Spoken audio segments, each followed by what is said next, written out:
Bonjour à tous nos chers étudiants du Learning Center d'Europe, d'Amérique du Sud, d'Israël, bref, nos étudiants de tout le monde. Aujourd'hui, nous avons un format très spécial. Nous sommes très émus d'accueillir ici nos amis Dani. Ça c'est Dani, Lior, Ben-Sion et Masha. Aujourd'hui, comme nous avons promis, nous allons faire un atelier. Nous allons introduire ce sujet. Nous allons présenter les amis qui sont avec nous ici. Et pour rentrer dans l'atelier, nous commençons chaque atelier dans un état de beaucoup de chaleur entre nous. Et le meilleur moyen pour que vous connaissiez nos trois amis avec nous ici, nous allons faire un tour où nous présentons chacun. Nous avons 1 minute pour présenter chacun des amis.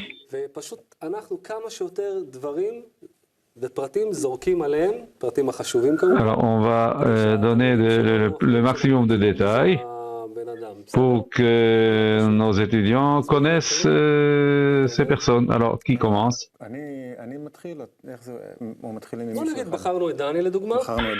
Disons, on a choisi Dani.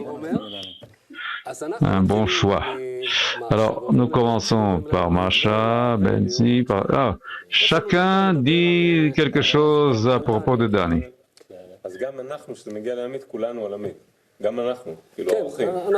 Oui, chacun, tout le monde parle. Ok. Alors maintenant, tout le monde parle de Dani. Nous allons connaître Dani. Dani est un musicien très talenté.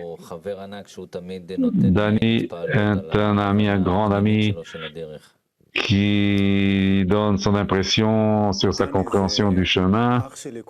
Dani, c'est un frère tellement bien aimé. C'est un exemple à mes yeux, comment on rencontre une personne comme ça au milieu de la vie, et il y a une équivalence de forme, et d'un moment à l'autre, tu tombes amoureux de lui, et tu ressens que ta vie dépend de lui, et que tu es prêt à faire n'importe quoi pour lui. C'est un exemple de dévotion et de la grandeur de l'ami. Dani, c'est un exemple de succès. Il était un musicien, il a joué avec des personnalités aux États-Unis et il est devenu ici un des amis qui mène. Dani vaut tout un programme de télévision. Moi, c'est intuitivement ce qui m'a frappé.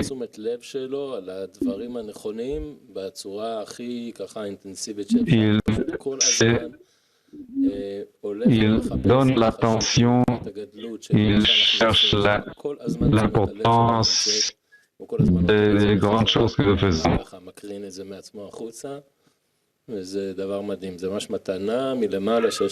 C'est un cadeau d'en haut que nous avons un tel ami. Maintenant, on va parler de Benzi. Oui, j'ai raconté à Benzi quand nous sommes réchauffés que le premier vidéo que j'ai vu à Bnei Baruch, c'est lui, il était le premier que j'ai remarqué sur l'écran et je lui ai dit qu'à cause de lui, je suis resté à suivre et jusqu'à présent, pour moi, quand il prend le micro et il parle, je me deviens alerte parce que je veux savoir qu'est-ce qui va venir de lui. Oui, dans le jeu de Monopole,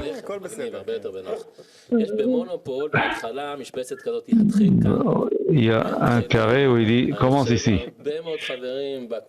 Je crois que beaucoup d'amis dans notre groupe, Bensi, c'est là qu'ils ont débuté. Quand je suis arrivé ici à 14 ans, c'est lui qui m'a pris. Et à travers les travaux sur les textes de Rav, il m'a introduit avec beaucoup de délicatesse et d'attention dans cette chose qui s'appelle Bnei Baruch. Il fait ça depuis tout le temps. Il fait attention, chaque ami qui arrive, il a beaucoup de sensibilité envers chaque ami, comme un père et une mère.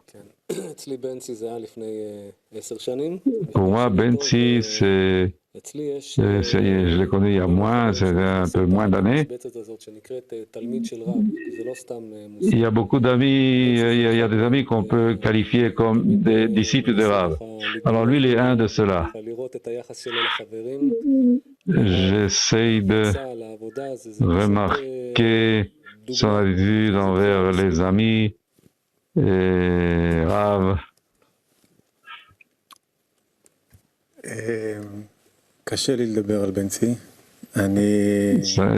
Serait difficile de parler de Bensi.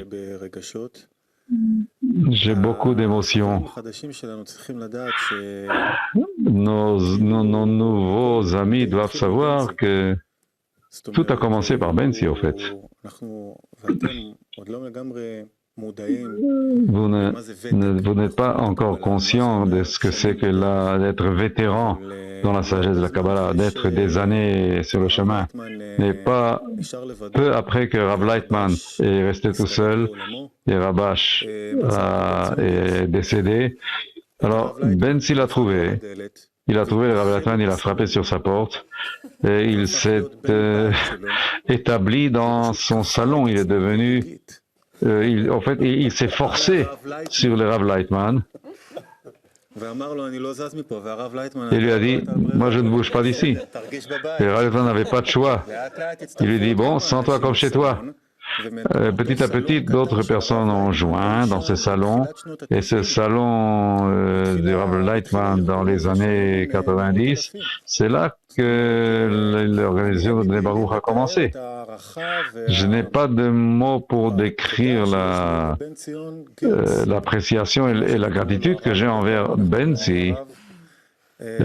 Souvent nous l'appelons le Rav, parce qu'il est vraiment quelqu'un que je prends toujours un exemple de lui, et je me ressens petit à côté de lui, et toujours j'ai quelque chose d'apprendre de lui, de chaque nuance.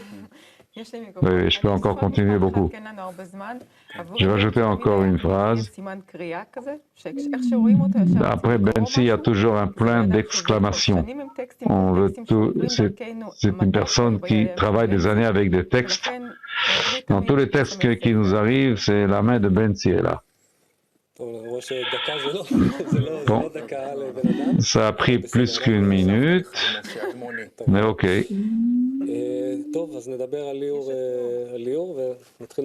Alors maintenant, on va parler de Lior.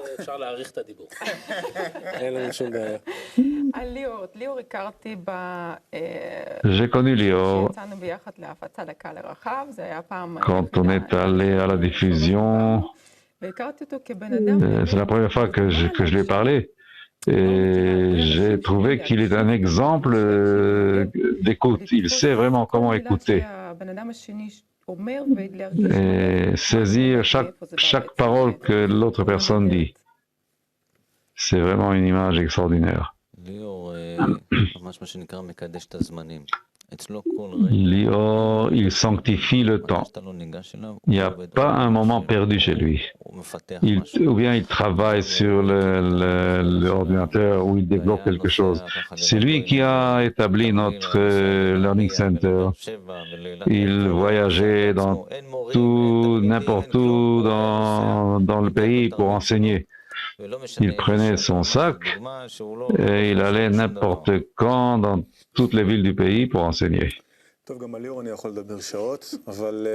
on peut parler de Lior des heures, mais je vais dire une chose c'est la joie et la grandeur et l'importance du but. Et on peut dire que quand je le regarde, il est toujours à la ligne droite.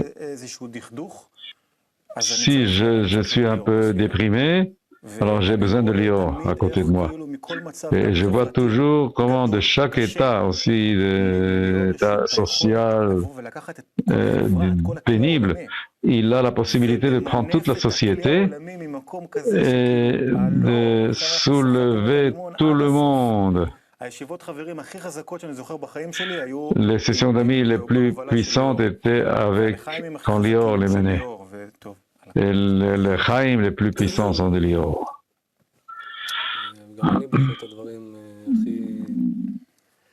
בזמן הקצר הזה שאפשר להגיד על ליאור, כי באמת כמו שהוא אמר, אפשר לעשות עליו תוכנית. De Lior aussi, on peut faire tout un programme, mais ce n'est pas la personne elle-même, c'est ce qu'il donne à la société, c'est ce qu'il prend des Rav et des Kabbalistes. Je vais dire une chose de Lior encore, il y a une chose spéciale qui s'appelle l'attitude envers les amis. Et là, on regarde un ami et on voit qu'il fait le travail intérieur. Et j'ai jamais vu un repas ou un événement où Lior ne va pas à un groupe d'amis et il y a toute une fête et une émotion et une connexion très spéciale. Tout ce il cause à tout le monde de penser au but. Et ça, c'est quelque chose de très spécial que j'ai vu depuis le premier jour que je suis venu ici. Il est une personne qui n'a honte de rien. C'est un exemple, c'est vraiment un ami exemplaire. Yes.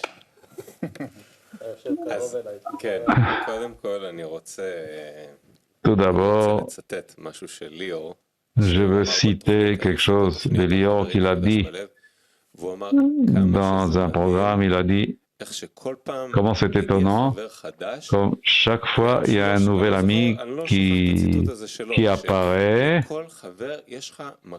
et pour chaque ami, tu as une place spéciale dans ton cœur, seulement pour cet ami. Et ça, c'est vraiment, c'est étonnant. C'est comme un puzzle dans le cœur, et pour chaque ami, tu as une place pour mettre le morceau de puzzle. Et il ne vient pas sur le compte de quelqu'un d'autre. Ça, c'est quelque chose que je ressens aussi. Je vais raconter une histoire. Une des premières leçons du matin où je suis venu, et après on a eu le repas, et il s'est assis à côté de moi, je ne l'avais jamais rencontré, mais je ne sais pas pourquoi, je savais qu'il s'appelle Lior, et il est venu, il a commencé à me parler, et il savait tout à propos de moi. Et j'étais vraiment en choc. Comment il sait toutes les choses de moi? Et plusieurs mois après, il y a eu un grand congrès en 2008. Et quand on travaillait en chaîne, il m'a donné une telle grandeur de but. Quelle grandeur c'est d'être dans cette société que après ça, immédiatement, j'ai commencé à venir à tous les cours du matin. Bon, sur moi et sur Amit, on va faire un programme spécial. Maintenant, nous avons réchauffé les cœurs. Je vous invite tous, on vous invite tous à envoyer des questions. Parce que nous allons faire dans cet atelier, on va repasser, on va revoir tout ce qu'on a étudié. Masha va recevoir vos questions et on va y répondre sous le format de l'atelier. Bon, alors on va mentionner encore une fois les règles de l'atelier. Continuer les paroles de l'ami.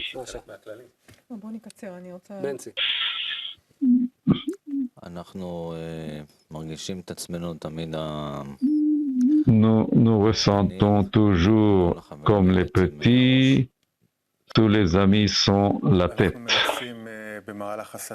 Nous essayons pendant l'atelier de trouver quelque chose de commun au centre du groupe. Et pour le faire, nous devons être égaux. On ne nie personne et on ne critique personne. On fait des efforts d'accepter toutes les opinions. Nous essayons de construire ensemble quelque chose, une sensation commune, un esprit commun, un clic commun. Tout le temps, c'est ce qu'il faut. C'est à cela qu'il faut faire attention. Quand l'ami parle, je dois laisser ses paroles me laver comme si ça sort de mon cœur et de voir que c'est le Créateur qui parle à travers lui. Quand l'ami parle, alors j'écoute pas nécessairement ses paroles, mais je me focus sur ma connexion avec lui. Cet atelier, nous voulons ajouter une autre règle, que dans cette intention, il faut que tout le monde y soit, même ceux qui ne sont pas actifs. Alors avec cette intention, nous allons commencer l'atelier et nous voulons parler de cette idée qu'il n'y a rien hormis lui. Ça, c'est la chose la plus importante dans la sagesse de la Kabbalah. Il n'y a pas un congrès où Rav Lightman n'introduit pas ça dans une leçon, et cette leçon nous transforme tous. C'est quelque chose avec lequel nous nous trouvons chaque jour, à chaque moment. Et la question que nous allons demander, c'est qu'est-ce que c'est pour moi? Il n'y a rien hormis lui. Du point de vue émotionnel ou sensuel. Alors, essayons de parler, de donner des exemples personnels. Qui veut commencer? Il n'y a rien hormis lui. Du point de vue émotionnel, c'est un moment où tu ressens que tout s'éveille, tout se revive.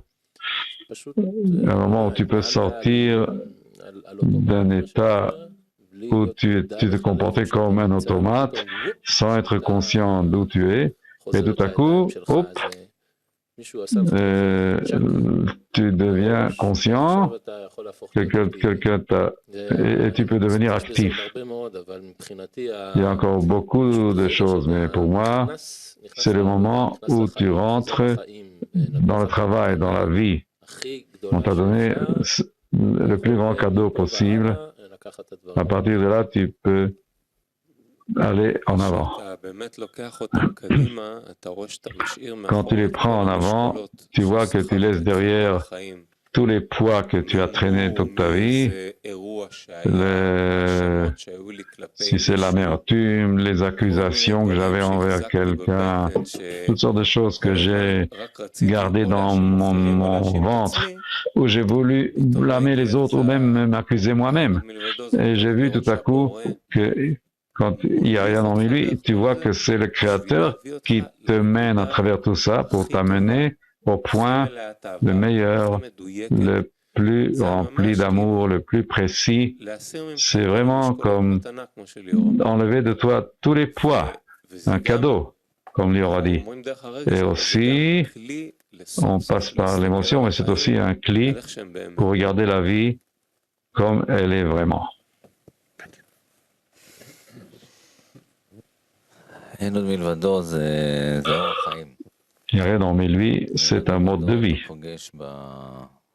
Tu rencontres dans la famille, dont on te rappelle qu'il n'y a rien hormis lui. Quand tu as tu as plus de chance que d'intelligence. Quand tu vois en fin de compte que rien vraiment ne vient de ton choix ou de ton intelligence, c'est ce qui en fin de compte, c'est ce qui te maintient sur le chemin. Si tu as agi, si tu n'as pas agi, est-ce que tu as agi correctement ou non? Tout ça, il n'y a rien dans lui qui te guide.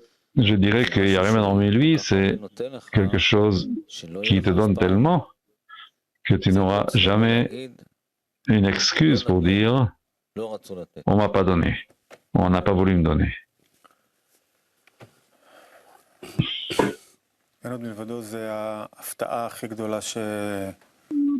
C'est la plus grande surprise que j'ai eue dans la sagesse de la Kabbalah. C'est une phrase, un slogan que nous connaissons tous, qui a reçu une vie, qui revit à chaque instant. C'est ce qui est miraculeux, il n'y a rien hormis lui, il se renouvelle. Il n'y a rien hormis lui, c'est un renouvellement. Où tu te trouves comme si tu t'épluches, tu enlèves toutes les écorces que tu avais dans le passé et tu t'accroches à... C'est un grand soulagement, une grande étreigne, c'est une étreinte d'en haut. Ça te donne un frisson et t'amène à un état où c'est clair que la responsabilité est entre tes mains et le choix est entre tes mains. Il n'y a rien hormis lui. Le véritable, c'est un point très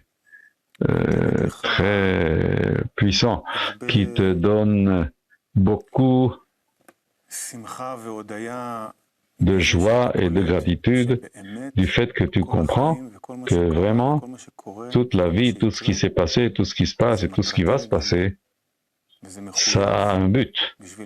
C'est obligé, nécessaire pour arriver à la meilleure situation possible. Oui, il n'y a rien hormis lui, ça te met dans un état où tu ressens que pour y être, tu as besoin des amis.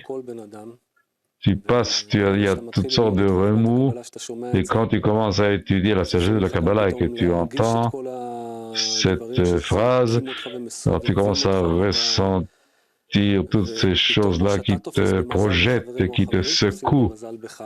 Alors là, tu regardes et tu dis, où est-ce que j'étais, qu'est-ce que je sais pas comment dire, c'est comme une balle qu'on jette d'un coin à l'autre. Et tu comprends que tu reçois cette attitude seulement quand tu es avec les amis, et que ça c'est le but qu'à travers, avec les amis, tu découvres cette attitude. Donc tu peux être en gratitude ou non, mais ce qui est important, c'est cette attitude, et là, la vie commence à recevoir quelque chose de différent, hein, de recevoir une signification, une direction. Tu considères la vie différemment, les amis, la famille, tout devient la relation entre nous. Bon, on va demander encore. Beaucoup, les étudiants demandent souvent, d'ailleurs tous ceux qui sont ici sont des enseignants, très vétérans dans la Kabbalah. Nous savons que les étudiants demandent beaucoup de la pratique. Il y a des choses qui arrivent dans la vie, quelque chose de bien ou de mal. Comment, à travers tous ces cas, comment je prends un cas et je vois à travers lui le Créateur. Comment je commence à travailler avec ça? Oui, justement, il y a une question d'Hongrie. Comment nous utilisons la Kabbalah dans notre vie de tous les jours?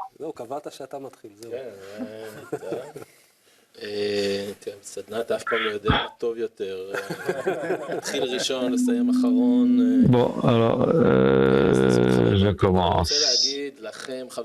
Je veux dire tout d'abord que c'est un grand plaisir, un grand privilège d'être avec vous dans ces studios. Et nous sommes très reconnaissants à Amit et à Moshe qui nous ont invités. Et c'est très important qu'on le fasse ensemble. Qu'est-ce qu'on fait avec... Non, comment je prends un cas dans ma vie et je vois à travers ça, je peux l'attribuer au Créateur. Oui, alors permettez-moi de suivre ce que Moshe a dit. Il y a quelque chose, il n'y a rien dans le lit qui me positionne en face du Créateur, mais en vérité, une des choses les plus fortes, c'est la sensation que tu ne peux pas arriver à ce contact. En fin de compte,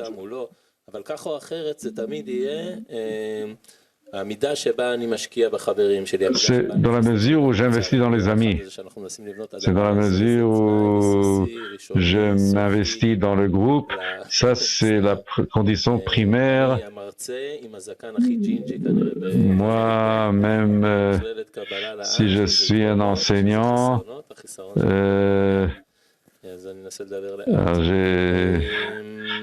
je vais essayer de parler lentement parce que je parle parfois trop vite. Alors, comment tu travailles avec ça? Je crois que la chose la plus significative, c'est de travailler avec ça ensemble avec les amis. C'est pas quelque chose que moi je peux faire en face du Créateur ou n'importe quoi. C'est toujours ensemble. Alors, comment on travaille avec ça? C'est un grand travail, mais en fait, quand il y a... Qu'est-ce que c'est qu'il y a dans lui? C'est une pensée qui s'éveille en toi. Tu as investi dans les amis, tu es dans cette force. Ça évoque une pensée qu'il y a quelqu'un qui dirige tout ça. Alors à partir de maintenant, tu peux rentrer dans une vérification très importante. Pourquoi les choses arrivent comme elles arrivent? Qu'est-ce que je dois faire? Est-ce que cette histoire a un but? Où est-ce que je suis par rapport au but?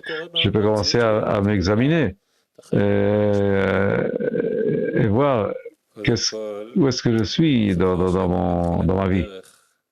Oui, quand j'étais au début du chemin, il y a des moments qui sont très confondants. J'ai entendu le Rabbi Nachman qui disait que le roi David, il a écrit cette phrase « Tu m'as façonné d'avant et de derrière ». Que David Amelech, avant qu'il est arrivé à la fin de la correction, il était encore confus. Alors c'est très bien, parce que la confusion, c'est ce qui cause, nous donne le désir de se développer, nous donne les moyens de se développer. Ça c'est ce qui donne le libre choix. C'est de là que l'homme pousse en moi. Et la pratique, c'est tout d'abord, même que la chose la plus terrible qui peut m'arriver, je dois commencer à chercher qu'est-ce que à quoi ça va me diriger. Si à la fin de cette recherche, je découvre que ça m'a amené encore plus de nécessité de me connecter avec le Créateur et aux Écritures qui m'amènent le Créateur et à l'Arabe et aux amis à travers lesquels je découvre le Créateur. Alors si, à la fin de tout cet événement, ça me rapproche du but, alors il n'y a pas un cadeau plus grand que ça. Et c'est quelque chose qui, au début, ça peut causer des confusions pendant des jours et des semaines, mais avec le temps, cette confusion se réduit à quelques minutes.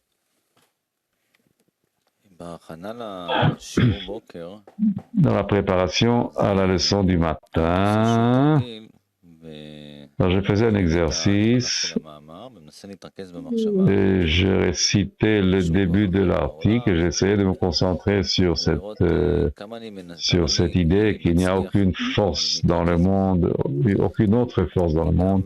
Et j'ai essayé d'examiner dans quelle mesure je peux me concentrer sur ça. Et quand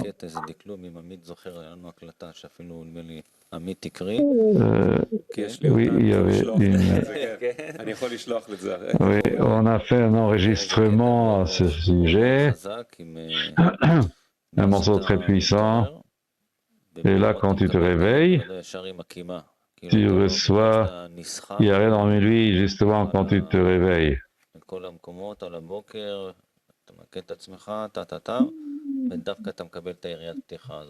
Et tu reçois cette introduction. Ça change tout le monde. Et chaque fois que tu te rappelles, tu développes une attitude et une sensation envers ça, et tu ressens que ça te met dans ça te met dans une certaine obligation. Tu dois donner, tu dois faire un rapport, tu dois rendre des comptes. Il y a quelqu'un à qui tu dois rendre des comptes. Alors, ce travail, c'est un travail qui est très demandant. Comme les amis ont dit, que la force du groupe, dans un clic commun, alors il n'y a pas de honte. Il y a des questions de l'Internet.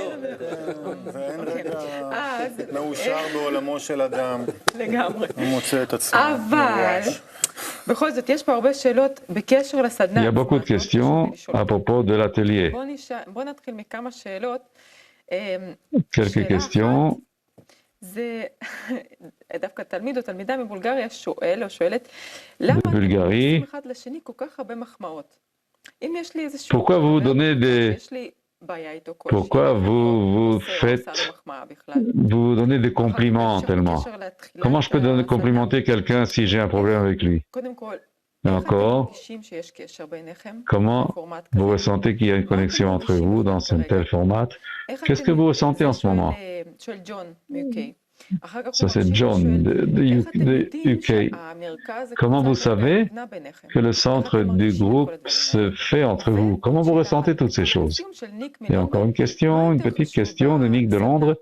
Qu'est-ce qui est plus important dans l'atelier? Donner la réponse au centre du groupe ou continuer ce que les autres ont dit?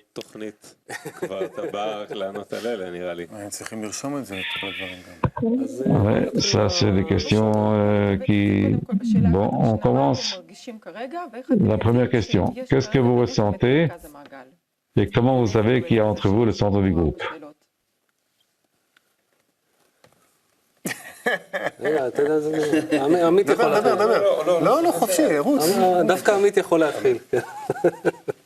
Amit va commencer.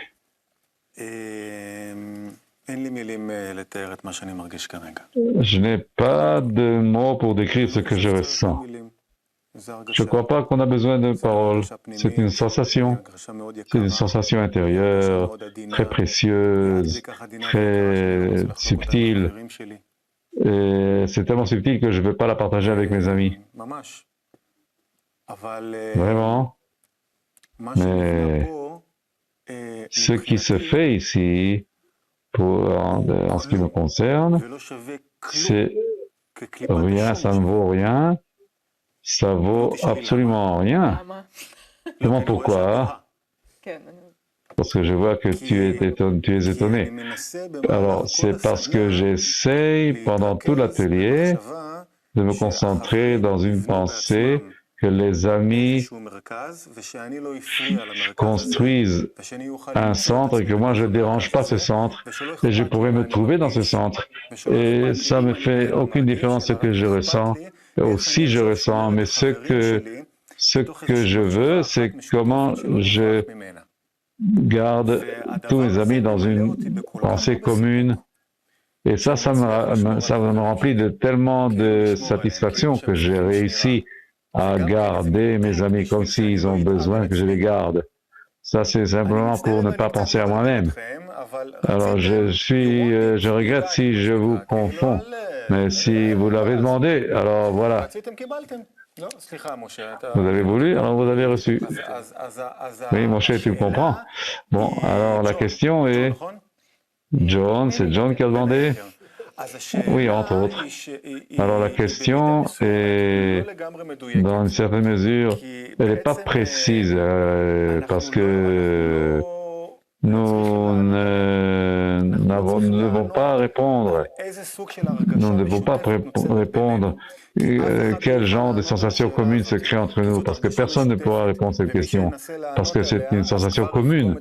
Ceux qui essayent de répondre, il va abîmer la sensation commune, parce que ça appartient à lui, c'est pas le commun.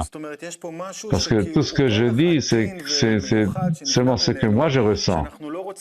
Et ça ne peut pas décrire la sensation commune. On peut peut pas donner un nom. Oui, c'est quelque chose de très spécial, parce que on n'a jamais eu un atelier où on fait pause et on demande « Qu'est-ce que vous sentez ?» Moi, c'est vraiment très merveilleux.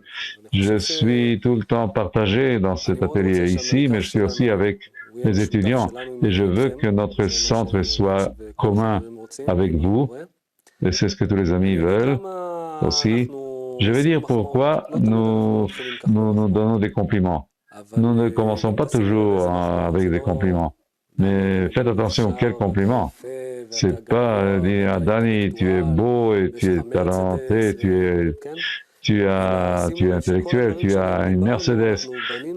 Faites attention que tout ce que nous avons dit, nous avons décrit l'image intérieure de l'ami et on se rappelle avec quelle personne on est là. Comment je pourrais écouter ce qu'ils disent sans ce point de ses amis? C'est pas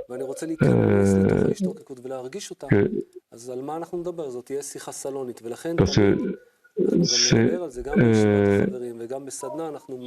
aussi dans la réunion d'amis, on élève la société, le but, notre maître, tout pour être quelques mètres au-dessus de cette vie. Alors, d'abord, on pose toujours une question qui met tout le monde dans une sensation commune, et de là, on continue.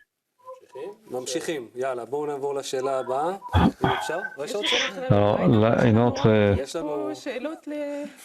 Il y a encore des questions.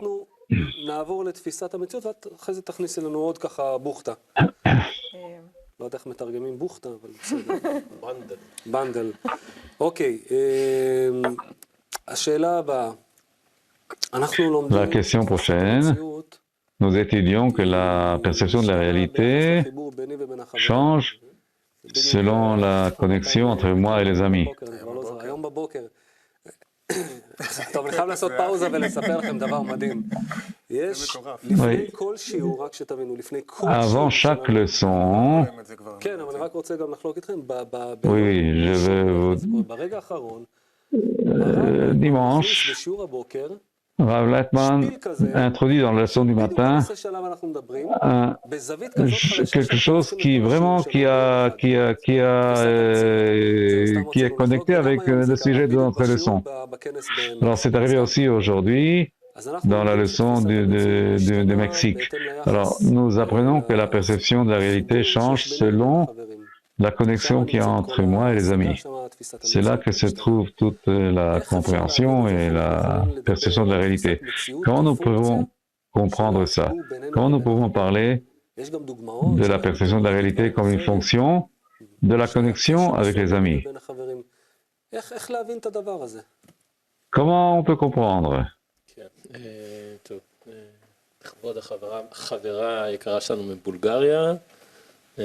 Alors, pour notre ami de Bulgarie, une petite histoire. J'ai été il n'y a pas longtemps avec ma famille en Bulgarie. Bulgarie, c'est un très beau pays.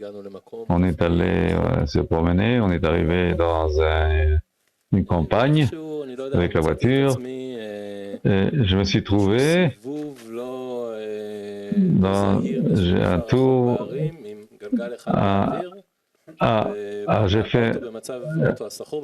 j'ai pris un tour, j'ai pris un tournant et puis la roue elle est restée dans l'air.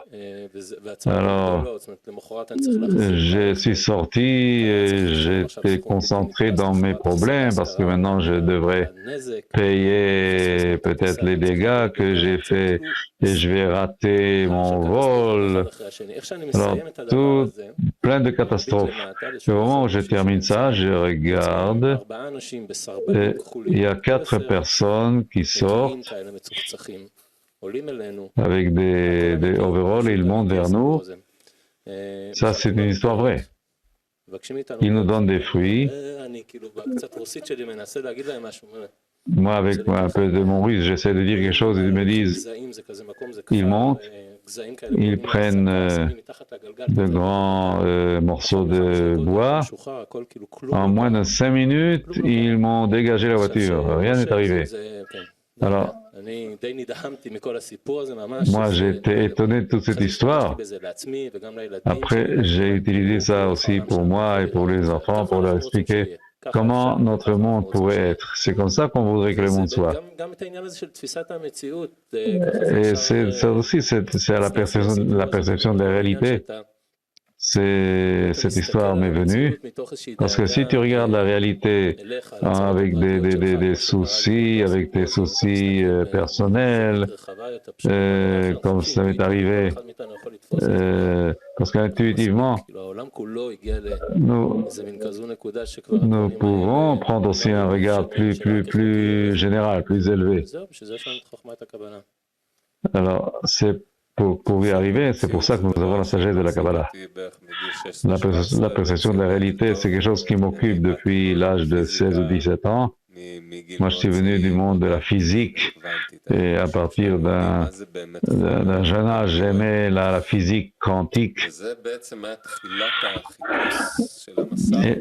C'était le début de ma recherche spirituelle. Qu'est-ce qui se tient derrière toute cette image?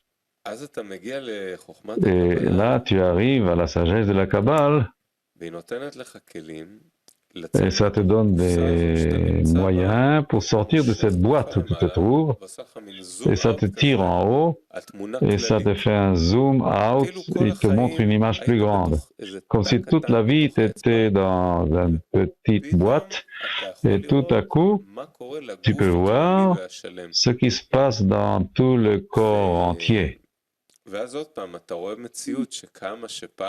là, tu vois une réalité que autrefois tu maudissais, tu te plaignais, tu souffrais. Et maintenant, tu vois comment toute cette réalité, c'est un processus évolutionnel vers un état d'infiniment d'amour, comme les kabbalistes disent. Dans quelle mesure j'arrive à faire ce zoom out, c'est dans la mesure où je suis proche de mes amis et je me noie dans ce chemin et dans ces écritures. Ça me donne, c'est comme de prendre des vitamines et faire des exercices. Alors plus je me concentre dans les amis, dans les leçons, alors ça, ce zoom out devient plus facile. Oui, la perception de la réalité, c'est un sujet très sympa. Parfois, il y a plusieurs événements par jour et tu découvres dans quelle mesure tu es limité ou tu ne peux même pas agir d'une façon normale. Par exemple, Si j'ai perdu quelque chose, automatiquement, alors il dit quelqu'un m'a appris ça, alors sûrement si j'ai perdu quelque chose, alors c'est quelqu'un d'autre qui me l'a appris, c'est automatique. Tout d'abord nous cherchons ça,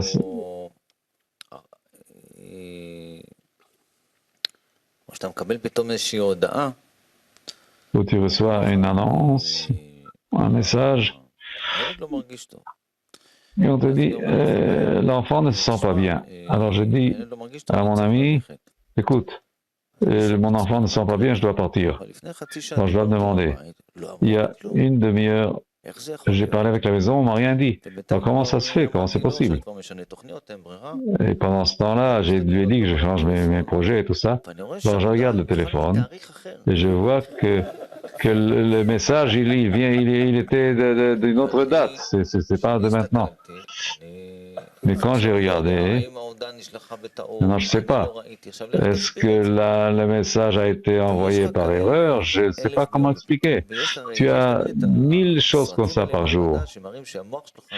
Il y a ces films scientifiques qui montrent que le cerveau, il est...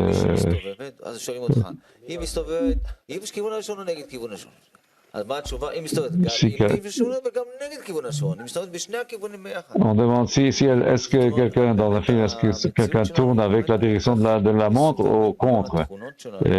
C'est ça et ça, les deux sont vrais. Alors on découvre ça dans les choses les plus simples. Parfois tu dis toutes tes sensations, toutes tes colères, tout ça c'est parce que tu n'arrives pas à voir quelque chose dans les choses. C'est étonnant, parce que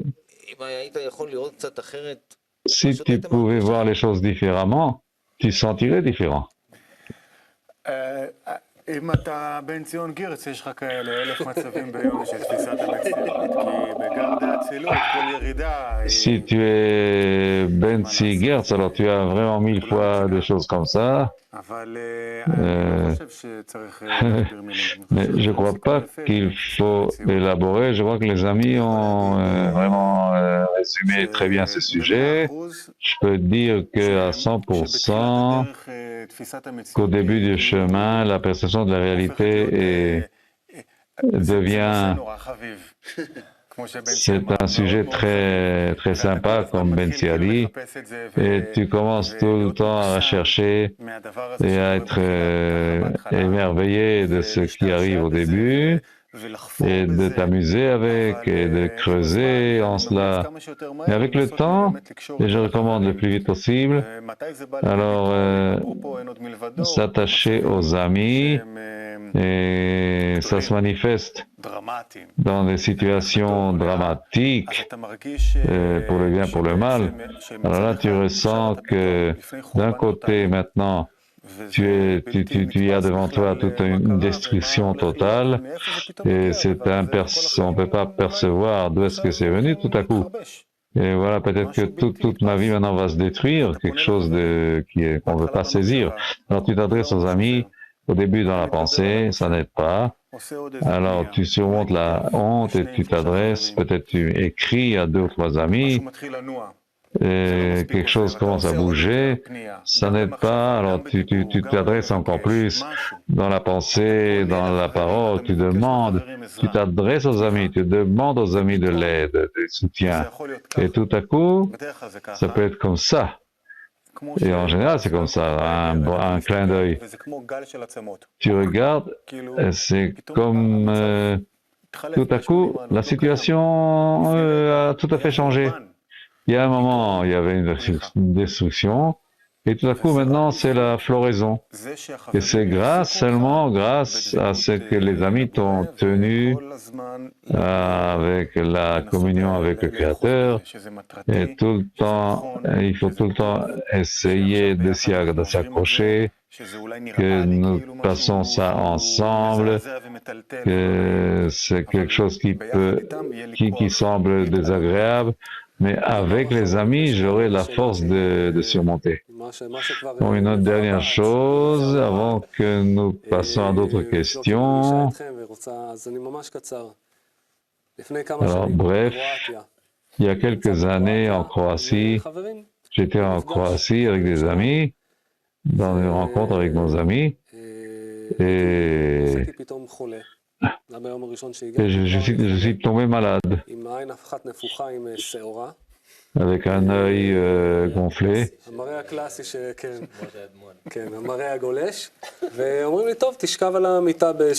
on m'a dit, bon, alors couche-toi sur un lit quelque part, et moi j'étais...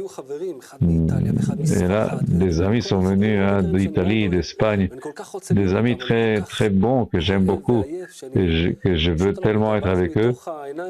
Et là, je vois qu'ils sont en train de partir.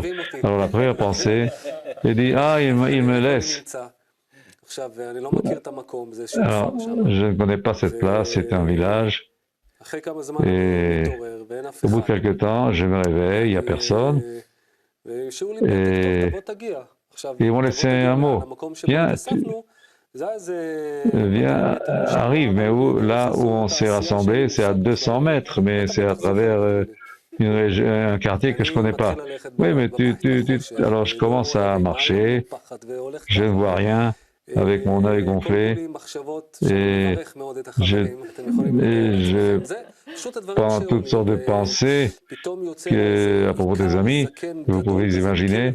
Et tout à coup, il y a un grand paysan qui sort avec un chien, un grand chien, et il me parle en croatien, et moi, je comprends rien.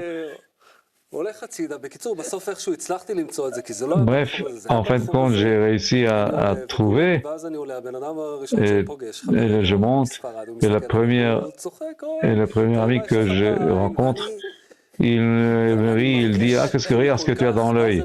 Et moi, je ressens, et je me suis dit, c'est pas possible. Et ça, c'est ce qui m'a sauvé. C'est pas possible que les amis peuvent avoir une telle attitude. C'est pas possible. Et à partir de ce moment où j'ai demandé que je vois quelque chose de tout à fait contraire, tout à coup, tout se renverse. Et je ressens l'ami qui me dit, viens, on ne voulait pas te déranger, couche-toi, et tu découvres avec combien d'amour les amis te traitent, et c'est seulement toi, dans ta perception de réalité, tu te prends comme un pauvre type, comme un misérable, ou bien en fait, il faut justifier que tout en dehors de toi est parfait. C'est seulement toi qui dois changer ton attitude. Bon. Bon, il y a vraiment, il y a de très bonnes questions ici. Il y a un groupe de questions qui joignent, il n'y a rien hormis lui et la perception de la réalité. Alors tout d'abord, il y a Anna de Tortona. Elle dit que si tout ce qui est autour de nous, c'est une illusion, comment nous savons qu'il n'y a rien hormis lui, c'est vrai? Et Marc de Pologne demande, il n'y a rien hormis lui? Ça répond,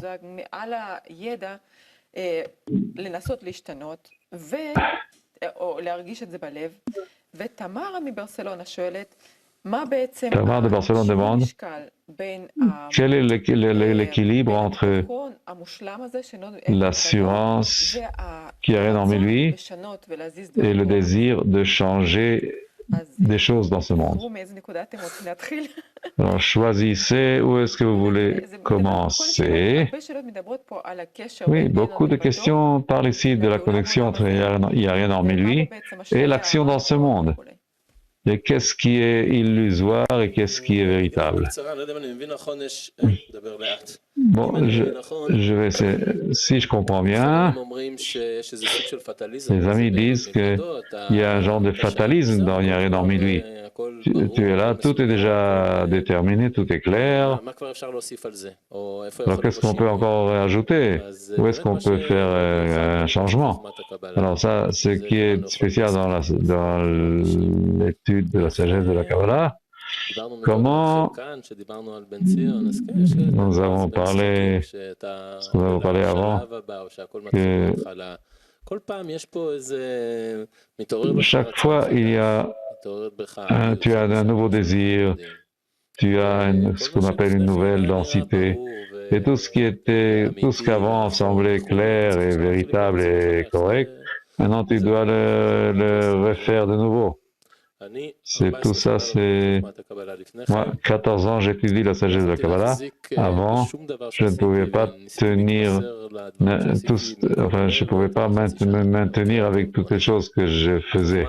J'arrivais à le faire peut-être pendant 6 mois.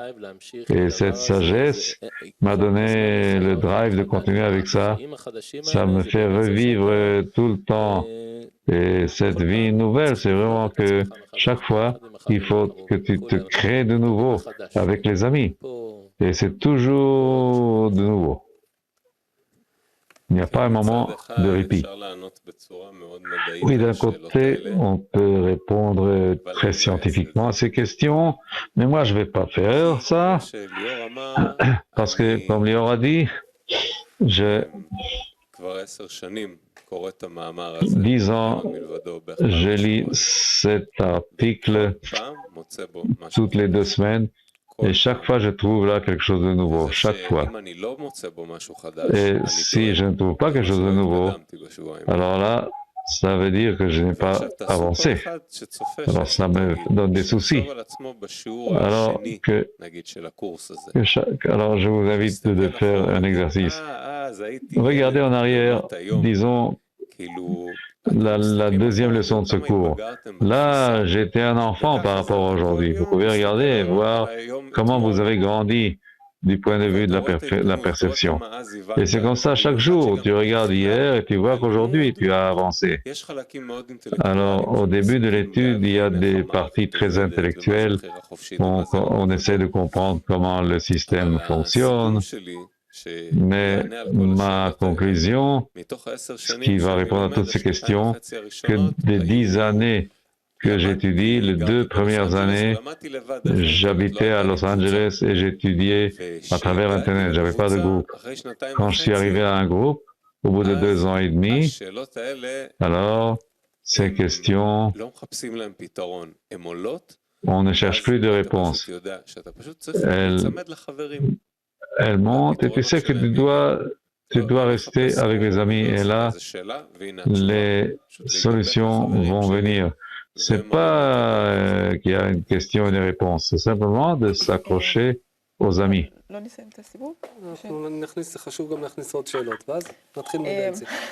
Bon, encore des questions.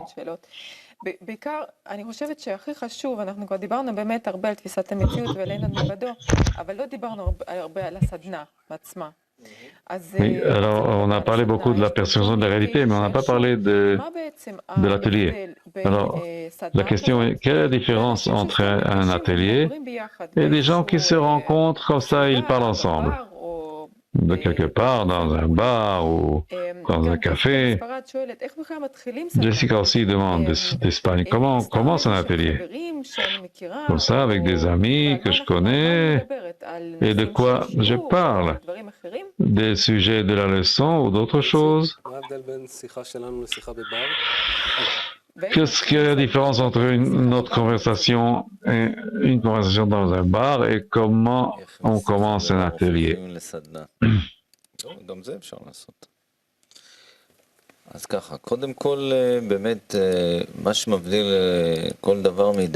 Ce qui distingue une chose de l'autre, c'est le but.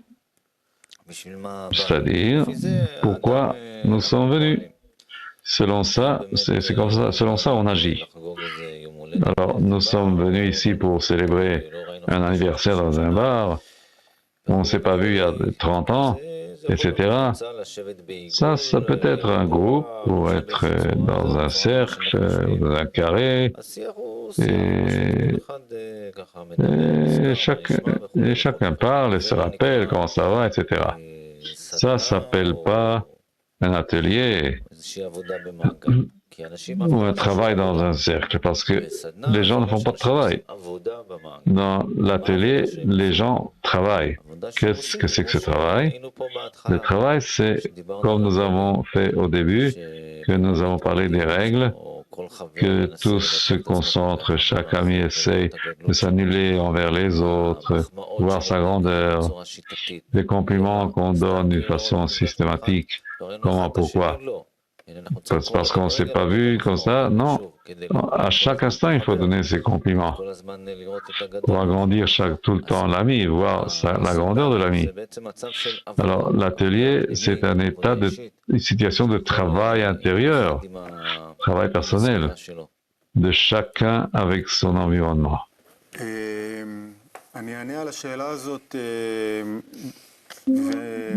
Je vais répondre à cette question d'une prisme, d'une idée qui est le plus basique dans notre chemin, la clé de transformer chaque rencontre.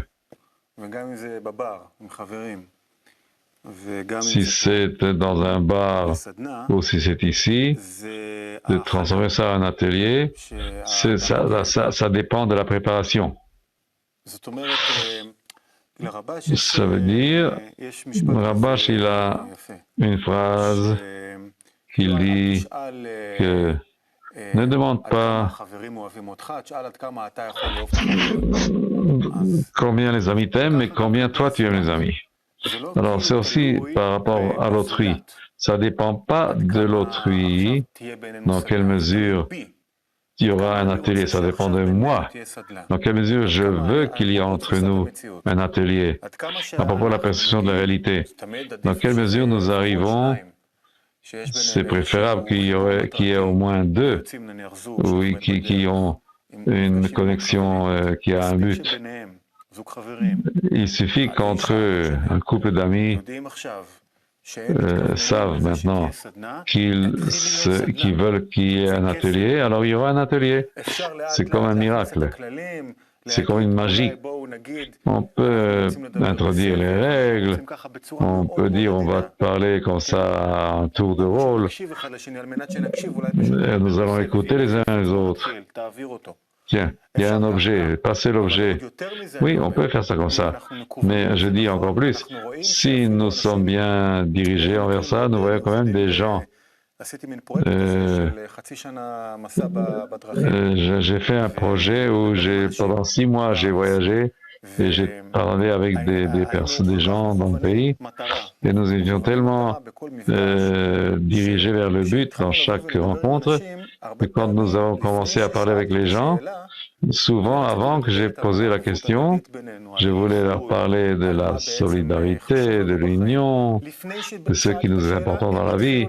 Même avant que j'ai posé la question, ils ont commencé eux-mêmes à parler de ça. Je n'avais même pas demandé. Et c'est eux qui commençaient à parler de ça.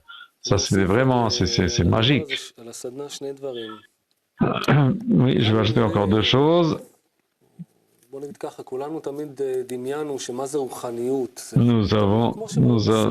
Ce qui nous semble, qu'est-ce que c'est que la spiritualité?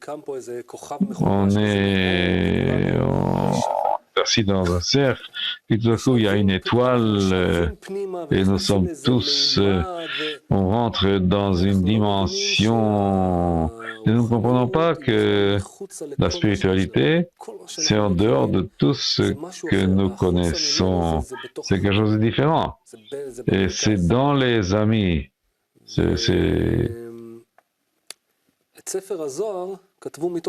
le livre des Zohar a été écrit à partir d'un atelier. Rabbi Shimon avec ses disciples, et il parlait de cette façon qui symbolise pour nous l'attitude parfaite de l'union et de l'égalité et l'intention de découvrir le Créateur dans ce cercle et que tout ça se répande envers tout le reste de l'humanité avec une intention d'amour et pas simplement un amour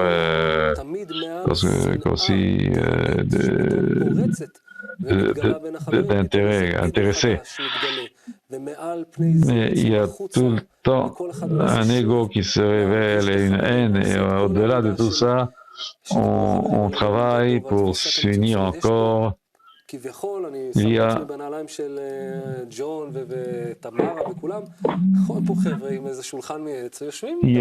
des amis qui discutent autour d'une table. Je me rappelle que quand je suis arrivé pour la première fois à étudier à Bnei Baruch, il y avait un repas et il y avait quelques amis dans ce repas, il y avait des saucisses et les amis ont commencé à parler, ils ont commencé à chanter et tout à coup j'ai ressenti une joie énorme. Je me demande pourquoi je ressens cette joie. Et là, j'ai compris pour la première fois que ce repas, cette nourriture, c'est simplement une occasion. Mais qu'au-dessus de ça, on peut faire le vrai travail. Ça, c'est une réponse. La deuxième réponse, c'est beaucoup plus courte. Vous allez le ressentir quand vous allez le faire vous-même. Ok. Émile מבולגריה שואל. Émile de Bulgarie demande.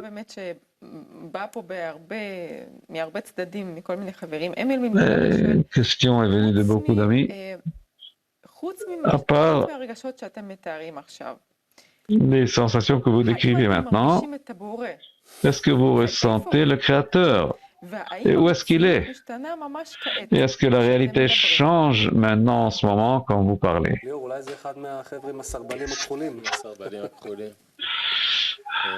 זה דווקא משמח אותי שהשאלות של הבולגרים מגיעים אליי, אני יכול לקרוא להם... Les questions, j'aime beaucoup les questions de Bulgarie. Nous avons des amis extraordinaires en Bulgarie, c'est un groupe vraiment extraordinaire. Une occasion de dire merci. Alors, est-ce que nous ressentons le Créateur en ce moment, sauf les bonnes sensations que vous décrivez? Est-ce qu'il y a le Créateur qui se révèle entre vous et est-ce que la réalité change? Bon, je vais essayer de répondre.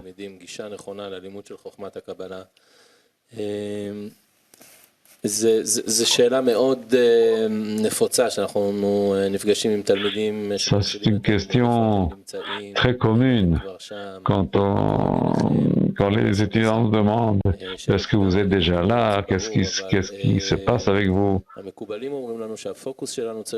Les kabbalistes nous disent que notre focus doit être qu'est-ce que je ressens, où est-ce que moi je me trouve et m'examiner moi-même.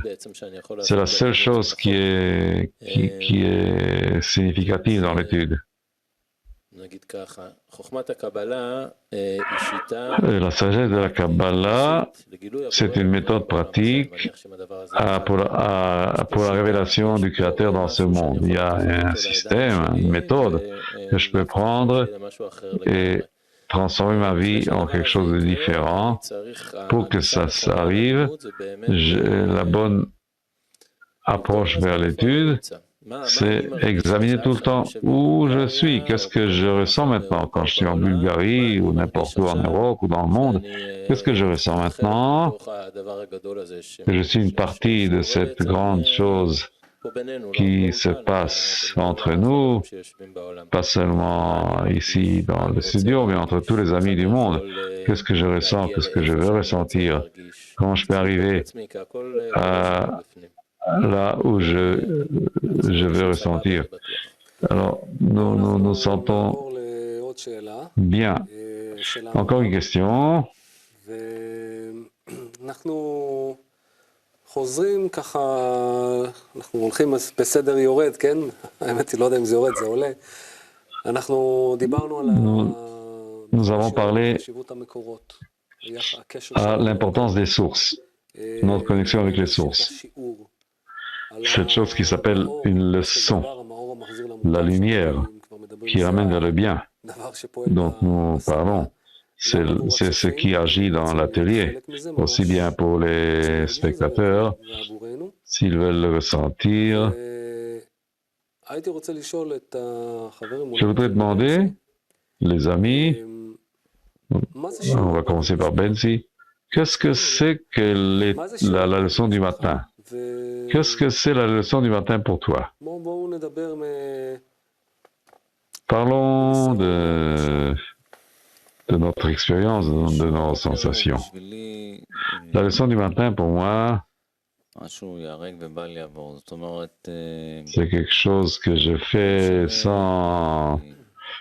dans n'importe quelle circonstance, peu importe ce qui s'est passé, je suis obligé d'arriver au cours du matin. Ça ne fait aucune différence dans quel état je suis physiquement.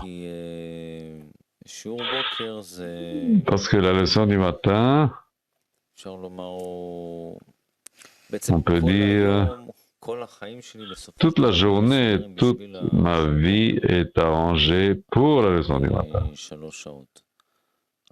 C'est 3 heures. Chaque fois que j'ai une occasion d'arriver, je suis obligé d'arriver, peu importe dans quel état je suis. Parce que ma vie manque de goût si ce n'est pas pour la leçon du matin. Cette rencontre avec les amis, avec Rav, et malgré que nous avons un mode de vie complexe, il y a beaucoup de choses à faire, de la diffusion, mais en même temps,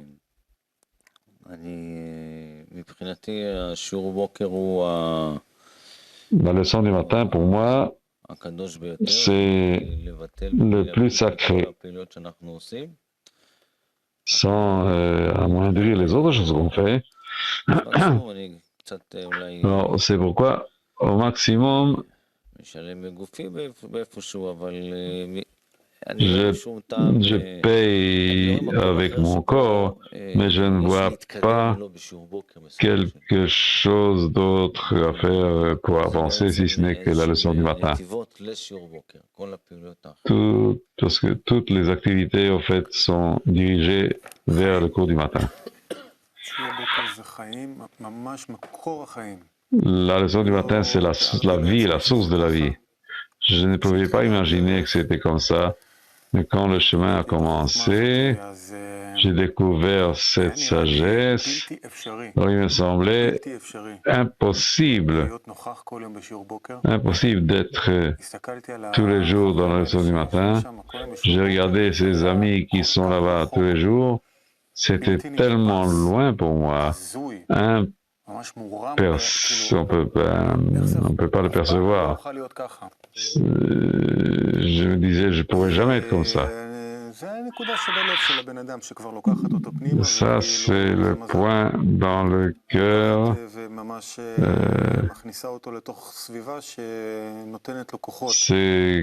qui prend la personne et le met dans une société, dans un environnement et lui donne des forces. Et il faut comprendre que seulement dans les leçons du matin, il y a un renouvellement. Et depuis que les kabbalistes ont découvert le Créateur, c'est comme ça. La leçon du matin reste toujours la même chose. Il y a un maître qui a déjà atteint spirituellement, à travers lequel la lumière passe aux étudiants et qui s'unissent autour d'un texte. C'était comme ça il y a 5700 ans et c'est maintenant comme ça et ce sera comme ça jusqu'à la fin de la correction. Cette part est tellement sacrée que pour moi, j'ai découvert la Kabbalah. Quand j'ai découvert la Kabbalah, j'avais cherché beaucoup de choses. Et c'était toujours clair pour moi que un vrai chemin spirituel inclut aussi une pratique quotidienne, parce qu'ici, il n'y a pas d'exercice tous les jours. Alors, c'est vraiment, c'est des bagatelles. Il faut que tous les jours, ça doit être un exercice journalier. Et ça, c'est pour moi des gens qui viennent aux leçons du matin.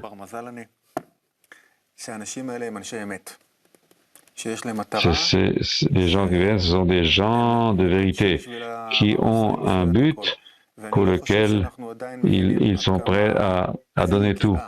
Et nous ne comprenons pas encore quel effort, il y a d'aller et participer activement aux leçons du matin.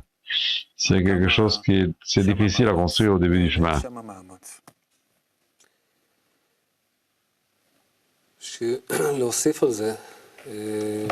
Si on veut ajouter quelque chose, la leçon du matin, c'est c'est une chose où c'est quelque chose que tu investis toute ta vie dans ça. Tu amènes avec toi à la leçon tout. Et l'intention, c'est que tu veux être un seul avec les amis. Parce que quand nous étudions, il y a un seul cli et une seule lumière. Alors tu veux arriver avec les amis.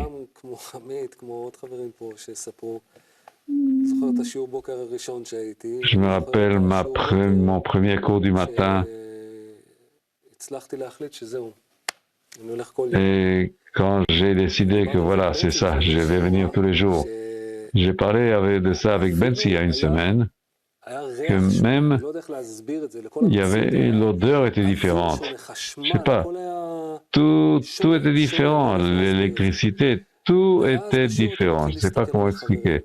Et là, dans la leçon, tu commences à regarder les amis et tu vois quels efforts ils font. Avec on a dit, ne regardez pas l'ami quand il tombe, il somnole, mais quand il fait un effort de se réveiller.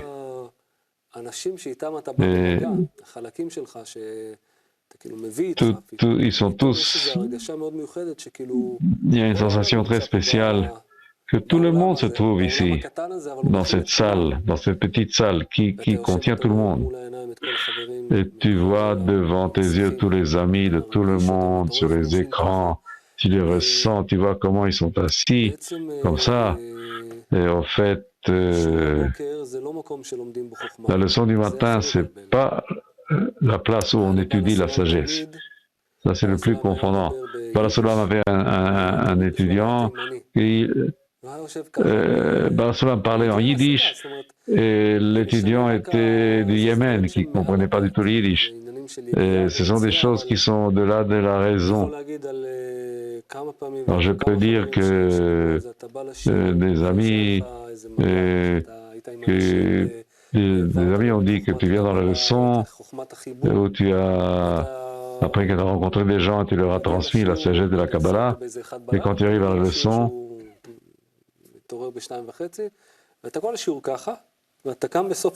et tu viens et tu sors de la leçon avec des discernements et tu t'endors et même avec ça tu te sors avec des discernements et des compréhensions. Pour moi, la leçon du matin, c'est là où je rencontre mes amis avec leurs désirs et leurs passions. Je me rappelle que quand je suis arrivé à la leçon, je me suis assis, j'ai vu le Rav Leitman à la tête de la table et je l'ai regardé.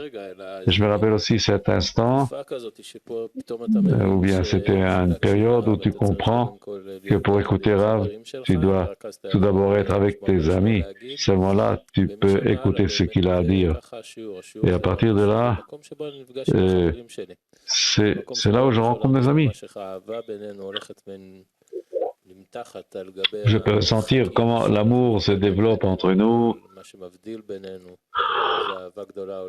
Au-delà de tout ce qui nous sépare, מקום להיפגש עם החברים. c'est cet amour qui nous unit. שבן אדם מתחיל לפתח את הנקודה שבלב שלו, Quand une personne commence à développer son point dans le cœur, הכי גדול שיש לו il בחיים. devient le plus grand diamant qu'il a dans la vie. La chose la plus importante, la plus significative, le cadeau, le privilège.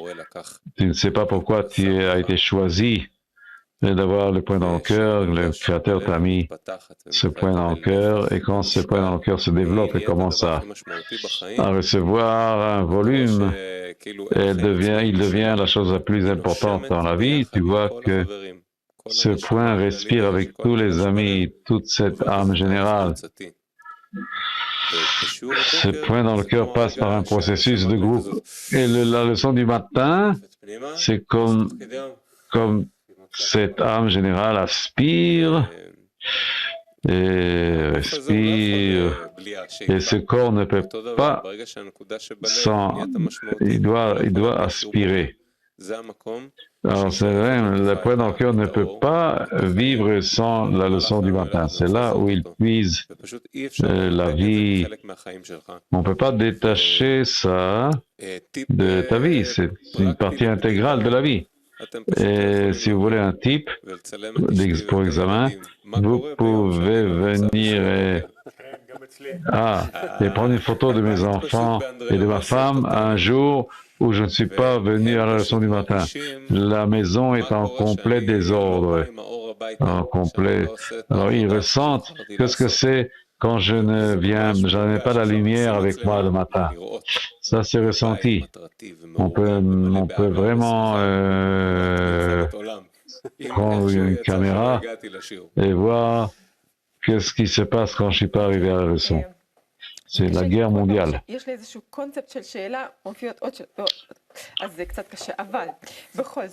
Bon, je vais essayer des questions. Anna de France demande. Non, une autre. John de UK demande. Pourquoi seulement avec les amis on peut écouter le maître? Anna de France demande. Pourquoi avec les amis et non pas les ennemis? Parce qu'on a parlé des différences. Marianne de Paris, pourquoi on écoute le Rav et la leçon avec les amis et pas avec les ennemis? Parce qu'on a dit que c'est la différence entre les gens qui nous cause. Nick Delon demande pourquoi ça doit être quotidien, c'est tous les jours. Et John d'Angleterre demande qu'est-ce qui est plus important, l'étude, le maître ou les amis? Ce sont des questions, on rit parce que ce sont vraiment des questions, c'est un autre niveau.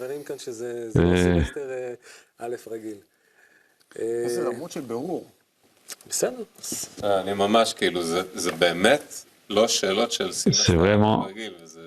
C'est pas des questions du premier semestre. C'est étonnant. Ça veut dire que toute l'humanité a fait un bond en avant on est capable de demander des questions. Peut-être qu'ils ont déjà fait des cours et ils nous ont pas raconté. Oui, alors d'où on commence? Pourquoi les amis? Pourquoi quotidien? Et qu'est-ce qui est plus important? L'étude, le créateur ou le maître?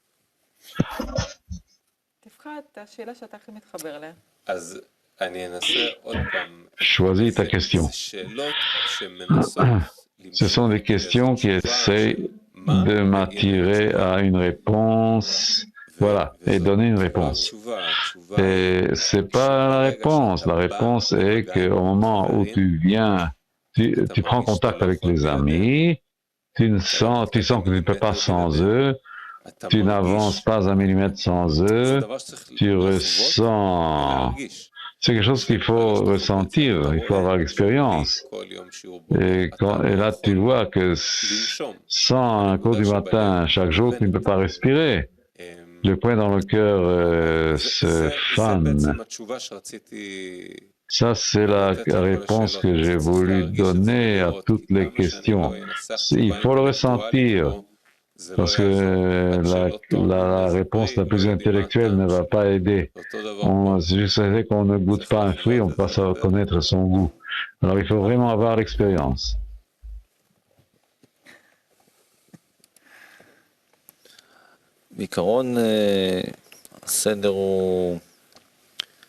En principe, l'ordre est l'étude, l'union et la diffusion. Tout d'abord, on étudie. Après, nous avons l'union, c'est la connexion, on travaille avec les amis, c'est ce que nous étudions. Et après, nous avons la dissémination, avec laquelle nous élargissons le cercle de connexion. Ça, c'est l'ordre des choses.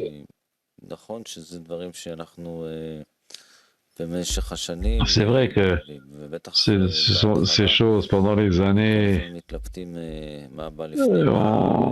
on se demande qu'est-ce qui vient avant. Mais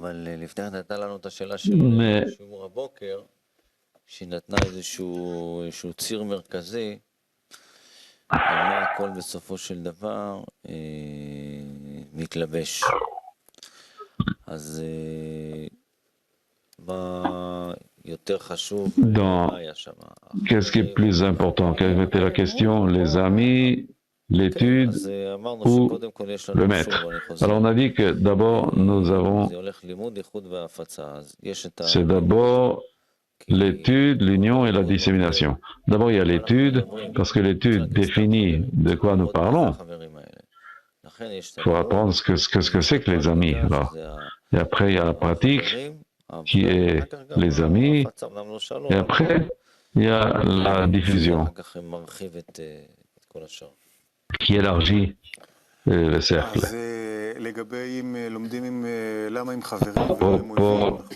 Pourquoi on apprend avec les amis et pas les ennemis? Oui. On apprend avec les amis parce qu'on veut se connecter. Alors, on veut se connecter avec qui nous voulons nous connecter? Avec des gens avec lesquels nous avons un but commun. C'est avec eux qu'on étudie.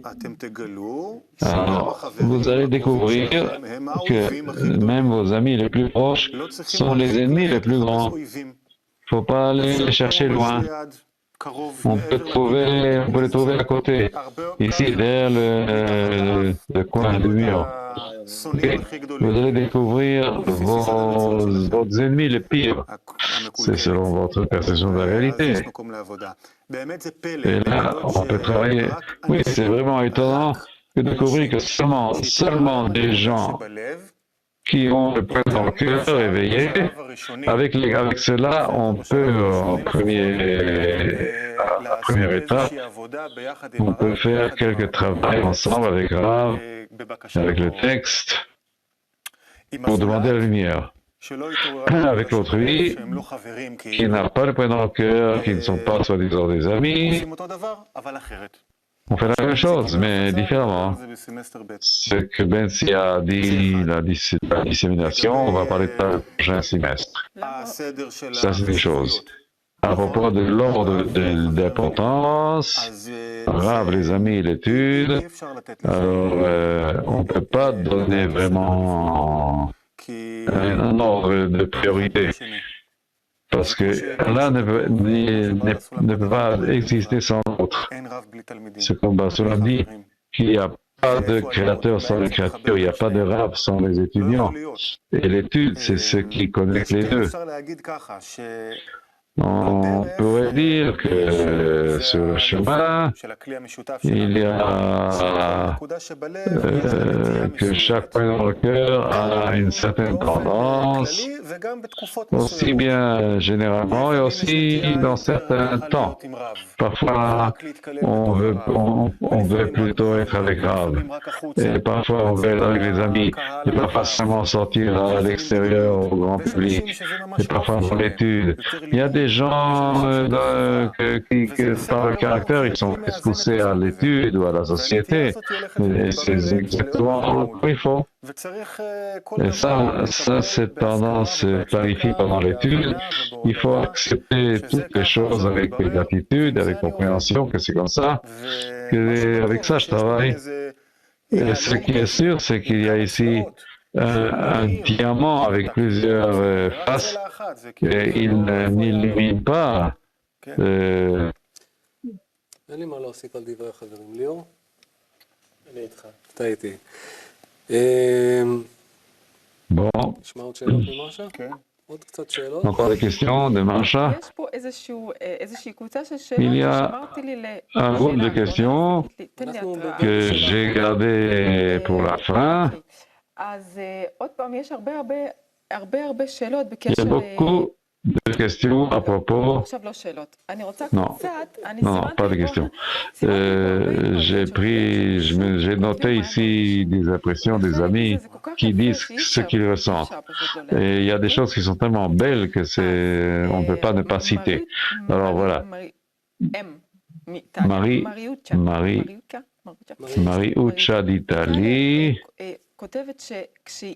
elle écrit que quand elle entend et elle pense à Yaren en lui, elle se sent plus seule, elle se sent protégée avec une sensation énorme de gratitude. Et elle demande, est-ce que c'est vrai, c'est bien? Et tous ceux qui ressentent, ils nous racontent ce qu'ils ressentent, ils demandent si c'est bien. Mais nous savons que toutes ces sensations sont belles. Et de Pologne, elle dit, ce qui arrive ici, c'est un miracle que nous ne ressentons pas pour soutenir nos amis dans le groupe, mais de compter sur le Créateur, d'attacher les points dans le cœur. אלאונורה דיניז מברזיל כותבת Du Brésil, on écrit, כנראה אחרי השיעורים האחרונים אני מסתכלת ואני מרגישה שהכל בא מהבורא ואני מנסה לשמור on sent que tout vient du Créateur. להמשיך לקום וכל יום שאני קמה אני מתחברת Chaque jour, למחשבה הזאת וכשאני הולכת לישון אני je m'attache à cette pensée et quand je vais me coucher, je continue à penser à ça. לא יפה, ממש יפה. אוקיי, ושאלה.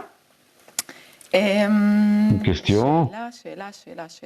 שאלה. כשאני מנסה להתחבר, וזו באמת שאלה שחוזרת פה בהרבה מבטים. Quand j'essaie de me connecter, ובתוך השיעור, למי אני מתחבר? לחברים שאני à qui je me connecte? Avec les amis avec lesquels je